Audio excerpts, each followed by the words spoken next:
বন্ধুরা, আপনারা অনেকেই জানেন পৃথিবীতে সবথেকে কম দামে সোনা পাওয়া যায় সৌদি আরব আর দুবাইয়ে, কিন্তু এই কথাটা সত্যি না। বর্তমানে পৃথিবীতে সবথেকে কম দামে সোনা পাওয়া যায় হংকংয়ে। পৃথিবীতে সবথেকে বেশি সোনা উৎপাদন করে চীন। পৃথিবীতে সবথেকে সোনা উৎপাদনে দ্বিতীয় স্থানে রয়েছে রাশিয়া, তৃতীয় স্থানে রয়েছে অস্ট্রেলিয়া।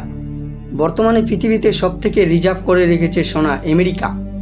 তার সোনার পরিমাণ 8,13,446 টন। পৃথিবীর দ্বিতীয় স্থানে সোনা রিজার্ভ করে রেখেছে জার্মানি, 3,35,153 টন।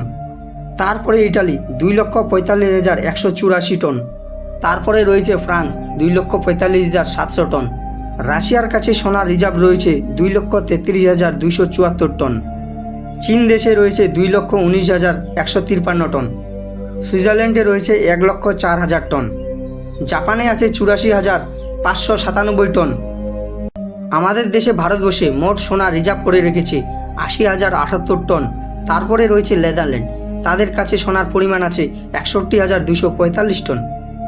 বন্ধুরা, আপনারা যারা শুনে আসতেছেন কিছু কিছু দেশে বলেই অল্প মাটি খুঁড়লেই সোনা পাওয়া যায়, এই কথাটা সত্যি না।